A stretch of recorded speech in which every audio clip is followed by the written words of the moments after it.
한 목사님이 운동을 하면서 헬스 트레이너를 만났다고 합니다. 그래서 이분은 오래전에 어머니와 싸우고 성경책을 쓰레기통에 처박아 놓고는 그때부터 교회를 떠났다고 합니다.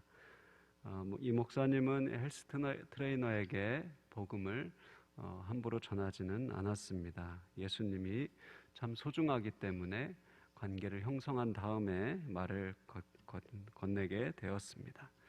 우리 코치님, 사람 몸 만들어주는 것이 좋은가요? 라고 물으니 좋지요. 사람들이 행복해 하잖아요. 라고 대답했습니다. 그 말을 듣고 몸이 건강해지면 정말 다 행복해지는 겁니까? 라고 물었습니다. 그러니 꼭 그렇지만은 않다라고 대답했습니다. 그래서 목사님은 코치님은 몸 만드는 데는 세계 최고인데 저는 마음 만드는 데는 최고라고 자부할 만한 사람입니다. 그러니까 코치님이 제 몸을 만들어주고 저는 코치님의 마음을 만들어주면 어떻겠습니까? 라고 물어서 2달 넘게 이야기를 나눴다고 합니다. 결국 이 트레이너는 송구영신 예배에 나오게 되었고 2년 넘게 출석하고 세례를 받게 되었답니다. 복음은 지금도 이렇게 전파되고 있습니다. 믿으십니까? 오늘도 세계 곳곳에 복음이 전해지고 많은 사람들이 예수님을 믿고 있습니다. 그리고 이 예수님을 믿고 예수님에 대한 그 사랑을 경험한 사람들이 계속해서 또 이웃에게 복음을 전하고 전파되고 있는 것입니다. 사도행전을 읽으면서 사도들이 복음을 전한 이야기를 듣고 배우는 것이 중요하지만 더 중요한 것은 무엇일까요? 우리도 또한 이 복음을 살아내는 것이고 이 복음을 전하는 삶을 사는 것이 아닐까요? 사도행전을 읽으면서 오늘도 우리의 삶이 하나님의 귀한 통로로 하나님의 사랑에 전달되는 통로로 사용될 수 있기를 간절히 기도합니다.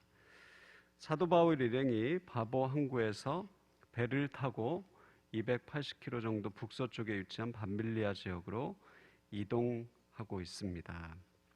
이들은 아마도 아탈리아 항구에 도착해서 제일 가까운 버가로 옮겨졌을 것입니다. 우리 혹시 사진을 보시면 바로 이곳에서 비시디아 안디옥으로 이동하게 되는데요. 이제 1차 전도 여행이 이제 오른쪽에 안디옥이라는 도시에서 여기 구브로로 갔죠. 그래서 총독 서기오 바울에게 복음을 전했습니다. 그리고 이 바보에서 이제 이 바보 항구에서 배를 타고 위쪽으로 이동해서 이제 버가에서 비시디아 안디옥 쪽으로 이동하게 됩니다. 버가에서 비시디아 안디옥 이제 북쪽으로 올라가는 길은 산맥을 통과해야 하는 험준한 곳이었습니다. 이 길은 갑작스러운 폭우로 불어난 급류로 황폐했고 로마 군인들도 통제하기 어려울 정도로 도적이 많았다고 합니다. 버가는 저지대였고 안디옥은 해발 1080m 고지대에 있었습니다. 비시디아 안디옥은 남쪽 갈라디아 지방에 속했고 셀루쿠스 통치자들은 많은 유대인들을 이곳에 살게 했다고 합니다.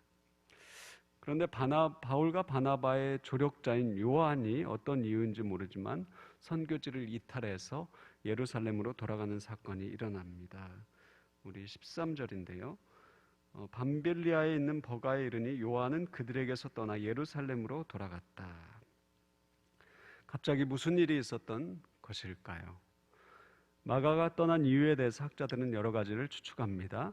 사도행전에 처음에 나온 마가의 다락방은 엄청나게 많은 사람이 들어갈 수 있는 집이었죠. 그가 부자였을 것이다 라는 것입니다. 예루살렘에서 편하게 자란 마가가 못 모르고 바울을 따라갔는데 이렇게 고생스러운 것인지 모르고 또 해발 1000m가 넘는 곳 도적대가 언제 나올지 모르는 것을 가야 한다는 것에 두려워서 떠났다는 설이 있습니다. 또한 바울이 자꾸 이방인들에게 전도를 하려고 하니까 마가가 불편했을 것이다. 그리고 타우로스라는 산이 해발 1000m인데 그 산을 넘어가기 겁이 났을 것이다 라는 여러 가지 이야기가 있습니다. 여러 가지 이유로 마가는 팀을 이탈하게 되는데요. 사역을 하다 보면 이렇게 이탈하는 사람이 있습니다. 이 사건으로 인해서 사도 바울은 자신을 믿어주고 세워줬던 바나바와도 헤어지게 되었습니다. 사도행전 15장에 바나바는 마가를 데리고 가고자 하지만 38절에 바울은 밤빌리아에서 자기들을 떠난 자를 데리고 가는 것이 옳지 않다고 말하며 서로 심히 다투어서 피차 갈라서게 됩니다. 바나바는 마가를 데리고 가고 바울은 실라와 함께 2차 전도 여행을 떠나게 됩니다. 그렇다면 사도 바울은 평생 마가를 저주하고 미워하며 살았을까? 아니요. 골로새서 2장과 디모데후서 4장을 보면 바울이 마가는 요긴한 사람이니 자기에게 데려오라고 말합니다. 골로새서 4장 10절 11절인데요. 나와 함께 갇힌 아리스다고와 바나바의 생질 마가와 그리고 유수드라 하는 예수도 너에게 문안하느니라. 이들만은 하나님의 나라를 위하여 함께 역사하는 자들이니 이런 사람들이 나의 위로가 되었느니라. 디모데후서 4장 11절에 누가만 나와 함께 있느니라. 내가 올 때 마가를 데리고 오라. 그가 나의 일에 유익하니라. 이처럼 깨어질 것 같은 마가와 바울의 관계는 다시 서로에게 위로와 유익이 되는 관계로 회복되었습니다. 이것을 통해 우리는 무엇을 알 수 있을까요? 하나님의 나라를 세워가는 사람들은 완전하지 않다. 사역을 하다 보면 우리 삶에 시험이 찾아오게 됩니다. 너무 기대를 많이 해서 실망을 하게 되기도 하고요. 마음이 상하기도 하고 갈등이 생기기도 합니다. 왜냐하면 우리는 모두 작은 말 한마디에 쉽게 상처를 받고 토라지게 되는 연약한 사람이기 때문입니다. 교회를 하다 보면 누구나 마음이 상하고 갈등이 생길 수도 있습니다. 하지만 중요한 것은 그 갈등에 있는 것이 아니라고 생각합니다. 세월이 지났는데도 여전히 갈등을 품고 있는 것, 여전히 갈등과 미움과 증오를 품고 살아가는 것이 문제입니다. 세상 어디에도 모든 사람에게 만족을 줄 수 있는 사람은 없습니다. 하지만 완벽한 사람은 없지만 성장하는 사람은 있을 수 있습니다.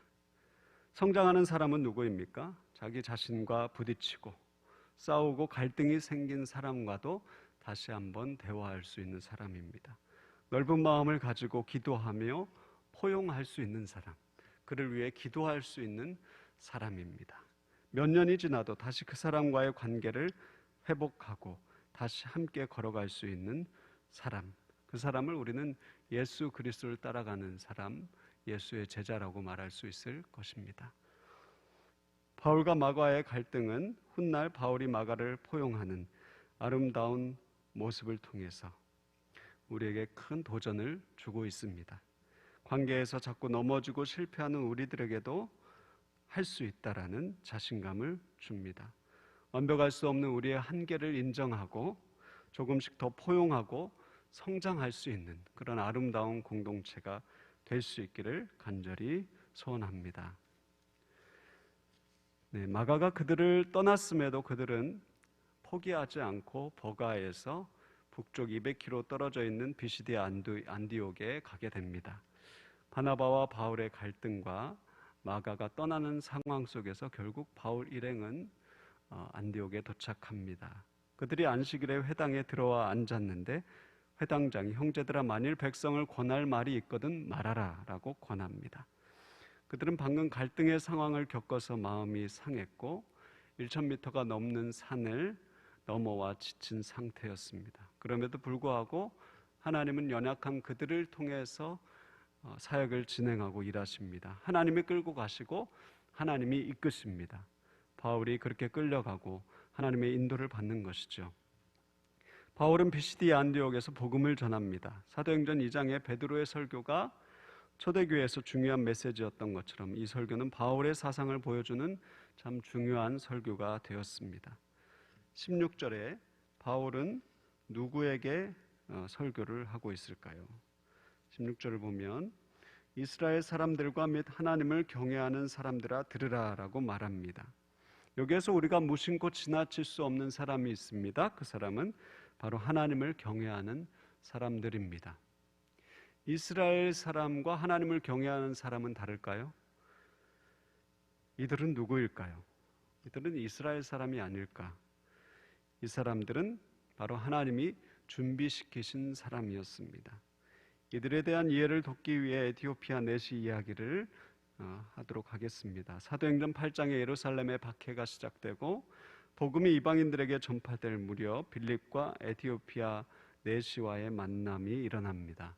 에티오피아 내시는 예루살렘으로 예배를 드리러 왔다가 돌아가는 길이었는데 병거에서 이사야서를 읽고 있었습니다. 이것으로 에티오피아 내시가 예루살렘에서 예배를 드렸다는 것을 알 수 있고, 마틴 행겔이라는 신학자는 그를 하나님을 경외하는 사람이었다라고 말합니다. 예루살렘 성전을 찾았던 이방인 가운데 상당한 숫자가 바로 하나님을 경외하는 자들이었다라는 것입니다. 즉 유대인들의 유일신 사상과 회당 예배와 윤리적인 생활 방식의 매력을 느낀 이방인들을 바로 하나님을 경외하는 자라고 불렀습니다. 엘버트 벨의 신약시대의 사회와 문화라는 책에서도 하나님의 경외자를 설명하고 있는데요. 주전 325년 무렵에 알렉산드리아시가 건설되자 많은 유대인들이 이곳에 이주합니다. 예수님이 탄생하실 즈음에 알렉산드리아 거주하는 유대인의 수가 도시 인구의 4분의 1, 거의 30%를 차지했다고 합니다. 이처럼 많은 유대인들이 지중해 연안에 퍼져 있었고 헬라인들과 로마인들도 그들의 존재를 알게 되고 유대교에 대해서 호기심을 갖게 됩니다. 그들은 이웃인 유대인들의 집에 초대돼서 함께 식사를 나눴고요. 유대인 친구들이 지키는 성서의 절기 축제에도 참여했고 그것의 사건과 의미에 대해 들어보았습니다. 유대인들이 안식일마다 모여 토라를 읽는 소리에 끌려서 회당을 들여다보기도 했습니다. 많은 이방인들도 회당 예배에 출석했고 이런 이유로 기독교 복음을 전하는 이 사도 바울도 첫 발을 내딛는 좋은 자리가 바로 이 회당이 되었습니다. 복음을 전하게 하기 위해서 하나님께서 준비시키신 것은 하나님 경외자뿐만이 아니었습니다. 기원전 333년 알렉산더 대왕이 페르시아 제국을 정복하면서 고대 근동의 헬레니즘 문화에 영향을 받게 됩니다. 그리하여서 헬라어가 오늘날 영어와 같은 국제 통용 언어가 됩니다. 헬라어가 사용되면서 히브리어를 읽는 유대인들이 생겨나게 됐고 알렉산드리아 유대인들은 모국어인 히브리어보다 헬라어를 더 익숙하게 받아들였습니다. 심지어 회당에서 토라가 낭독될 때 유대인임에도 불구하고 히브리어보다 헬라어를 더 익숙하기 때문에 통역과 해석이 필요했습니다. 그들은 하나님의 말씀인 토라를 자기들의 일상 언어인 헬라어로 옮길 필요성을 느끼게 되어서 기원전 132년에 오늘날 사용되는 히브리어 성서를 헬라어로 번역하게 됩니다. 헬라어 성서 번역본이 처음에는 디아스포라 흩어진 유대인을 위한 것이었지만 곧 히브리어를 모르던 비유대인들도 성서를 읽을 수 있는 통로가 되었습니다. 뿐만 아니라 이 70인역 헬라어 성서 번역본은 사도 바울이 이방인들에게 복음을 전달하고 이해시키는 큰 도구가 되었습니다. 하나님은 이미 복음을 전하기 전에 많은 준비를 하고 계셨다는 것입니다. 하나님은 그들을 진공 상태에서 부르지 않았다는 것입니다. 이것이 바로 하나님의 선교입니다. 인간이 주체가 되는 선교가 아니라 하나님이 준비하시고 주도하시는 선교, 바로 하나님의 선교입니다. 1952년 IMC 빌링엔 대회에서 독일 감독이었던 칼 하르텐슈타인은 미시오 데이라는 라틴어 하나님의 선교를 처음 사용합니다. 그는 이렇게 말하죠. 오직 하나님만이 선교의 동기와 목적이다. 그분께서 이 모든 선교를 행하시고 선교의 주체가 되신다고 말합니다. 선교사들의 문이 닫히기도 하고 재정적으로 어렵고 복음의 문이 닫히는 상황 속에서도 인간적인 생각으로는 절망적이고 한 치 앞도 긍정할 수 없는 상황일지라도 하나님은 일하시고 주체가 되심을 믿는 것입니다.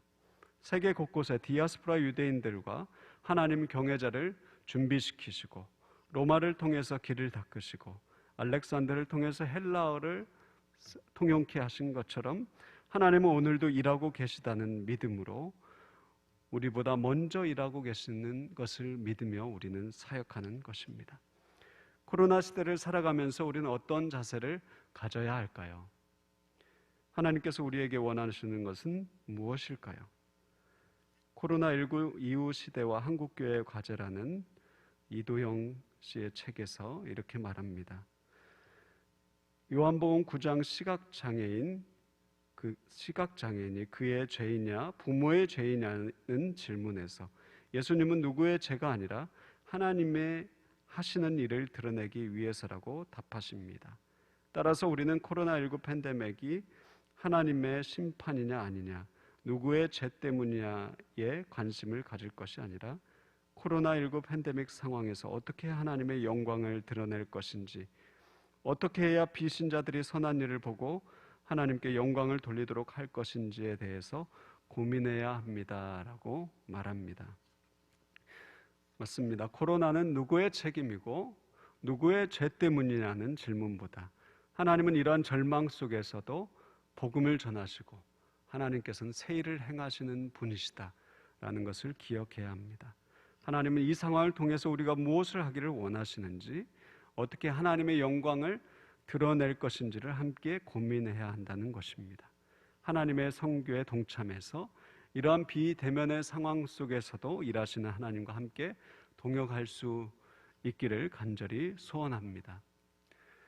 중동의 한 선교사님께서 그동안 사역적인 열매가 없었다, 이러한 이유로 절망하고 있었습니다. 하지만 코로나 시대가 찾아왔고 온라인과 줌을 활용해서 복음을 전했는데 무려 30년 사역해서 복음을 전하고 회심한 숫자보다 수십 배의 열매를 얻게 되었다고 놀라워하셨다는 소식을 들었습니다.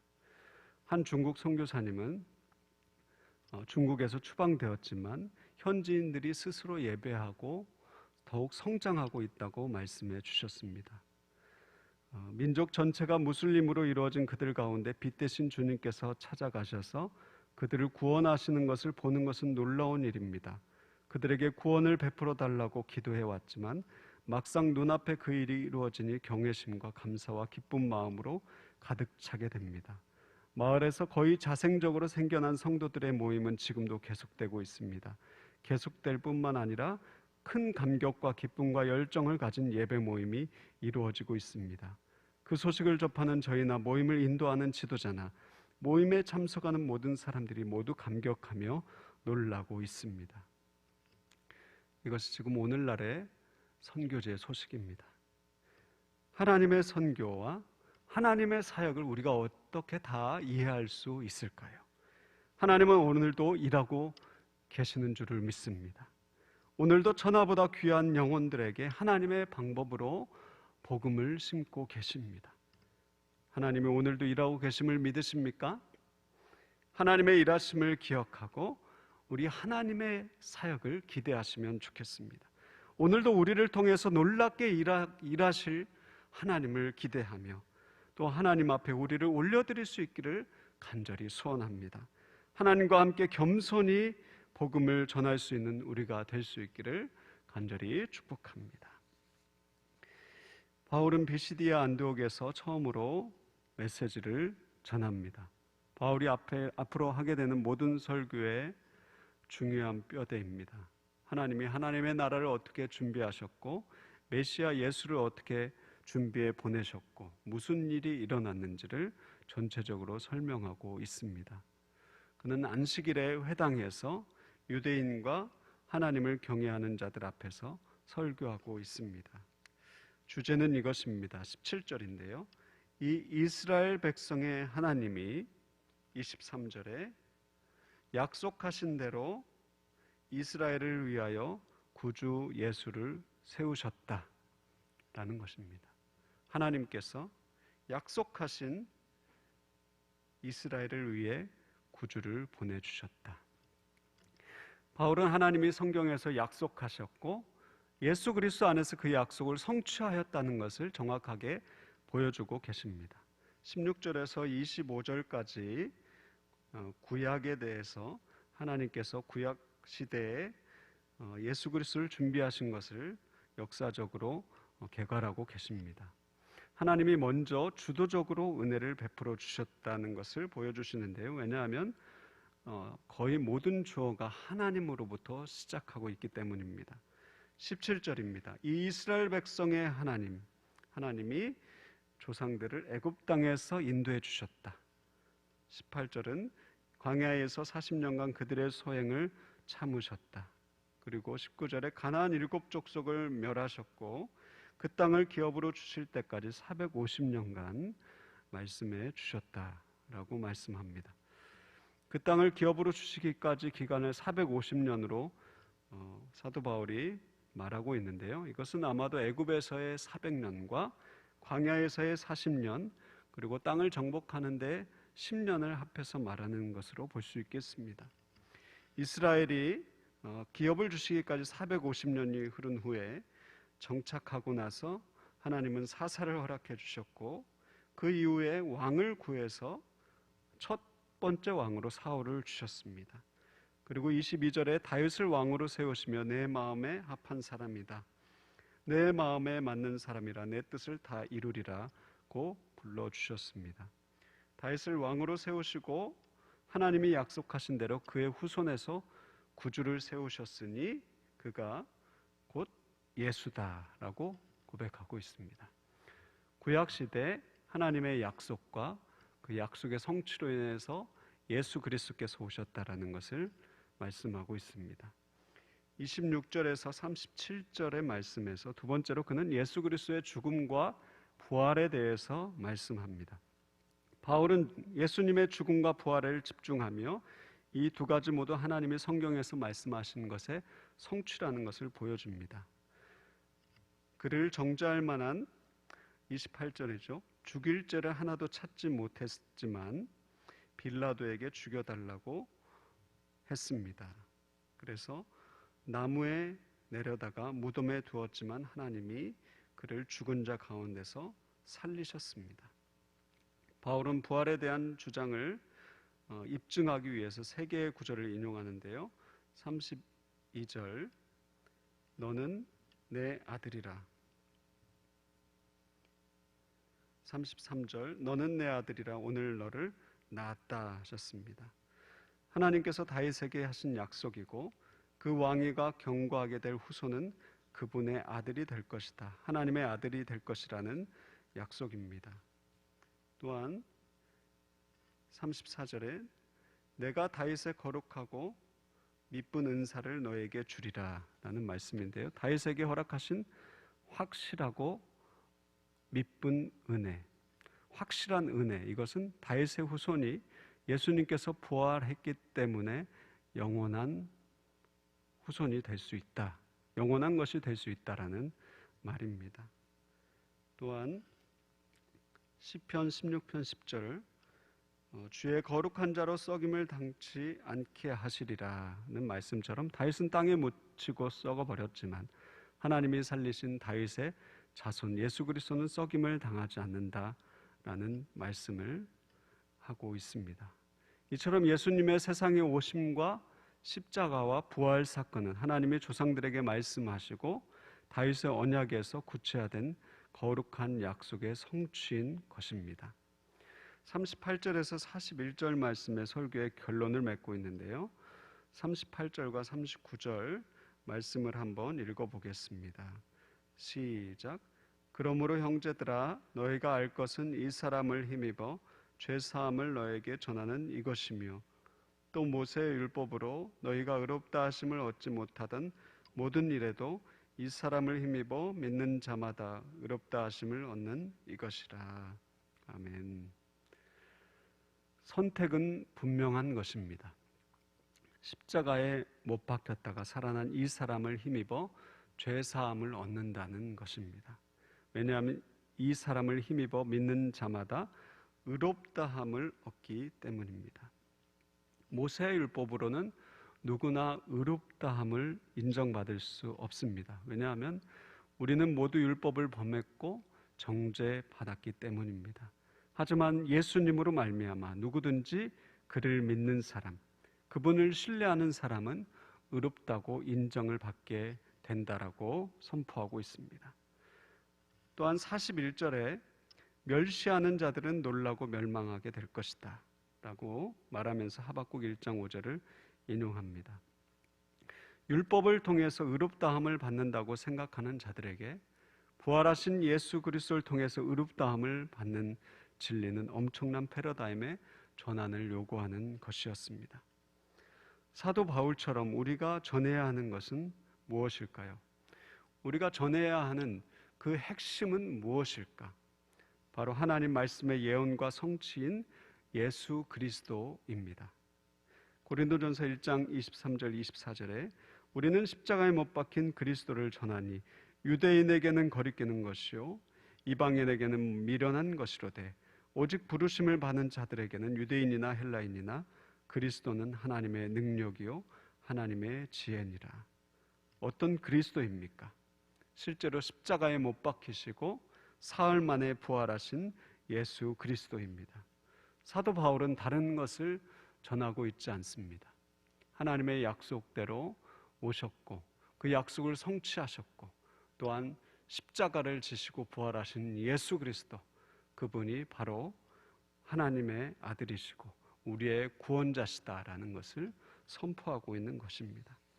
사도 바울은 어떤 화려한 것도 전하고자 하지 않았습니다. 고린도전서 2장 3절과 5절 말씀에 내가 너희 가운데 거할 때에 약하고 두려워하고 심히 떨었노라. 내 말과 내 전도함이 설득력 있는 지혜의 말로 하지 아니하고 다만 성령의 나타나심과 능력으로 하여 너희 믿음이 사람의 지혜에 있지 아니하고 다만 하나님의 능력에 있게 하려 하였노라. 아멘. 바울이 복음을 전할 때 설득력 있는 지혜의 말로 하지 않았다라고 말씀합니다. 오히려 그는 복음을 전할 때 두려워하고 떨었습니다. 우리는 흔히 생각합니다. 우리가 복음을 전할 때 잘 준비해서 지혜롭게 내가 정말 잘 이야기해야 복음이 전해질 것이다. 하지만 사도 바울도 두렵고 떨림으로 복음을 전했습니다. 약하고 심히 떨었다라고 말하고 있습니다. 중요한 것은 무엇입니까? 성령 하나님의 능력으로, 나의 능력과 나의 힘과 나의 언변이 아니라 성령 하나님이 주시는 능력으로 예수 그리스도의 복음, 십자가와 부활을 전하는 것입니다. 설득력 있는 말이 아니라 이 땅에 오신 예수 그리스도, 하나님의 약속대로 우리를 위해 십자가를 지시고 사흘 만에 부활하신 주님, 그분의 사역을 전하는 것입니다. 고린도전서 1장 18절 말씀인데요. 십자가의 도가 멸망하는 자들에게는 미련한 것이요 구원을 받는 우리에게는 하나님의 능력이라. 십자가의 도가 멸망하는 자들에게는 미련한 것이요 구원을 받는 우리에게는 하나님의 능력이라. 십자가의 도를 전하시기를 축복합니다. 예수 그리스도 그분의 죽으심과 부활을 전할 수 있게 되기를 간절히 소원합니다. 우리들이 코로나 시대에 어떻게 복음을 전할 수 있을까 고민하며 국내 선교부에서 비대면 전도를 계속하고 있습니다. 주민센터에 매일같이 국내 선교부 팀원분들이 수고하시면서 손소독제와 마스크를 나누고 있습니다. 또한 성탄절을 맞아서 우리 이웃분들에게 복음을 전하실 수 있도록 또 선물을 나누어 드렸습니다. 스티커를 제작하는데 포기할 수 없는 것이 있었습니다. 그것은 하나님의 말씀을 넣는 것이었습니다.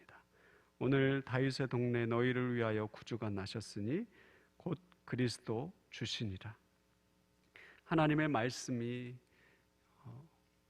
마음밭에 떨어져 뿌리 내리고 싹을 틔우고 예수 그리스도를 믿게 될 수 있기를 간절히 소원하며 말씀을 넣었습니다. 한 성도님을 어제 만났습니다. 병원에서 수술을 하셨는데 하나님을 깊이 만나셨다고 하셨습니다. 고통 가운데에서 또 하나님을 떠나 살던 삶을 회개하고 다시 하나님 앞에 돌아왔다고 말씀해 주셨습니다.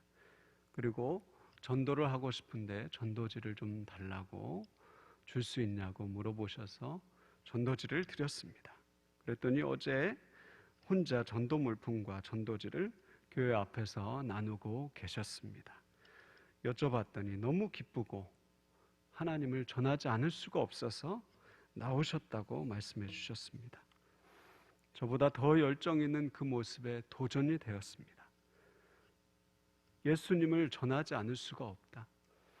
예수님께서 나를 만나 주셨고 예수님이 나를 구원해 주셨기 때문에 내가 복음을 전하지 않을 수 없다라는 그 고백이 꼭 사도 바울의 고백 같았습니다. 여러분, 우리의 삶 속에서 복음이 살아 있습니까? 하나님을 전하고자 하는 열망과 열정이 있습니까? 아니면 너무 어렵고 두렵고 떨리고 무언가를 잘 전해야 할 것 같아서 주저하고 계십니까? 오늘 우리에게 주님께서 말씀하십니다.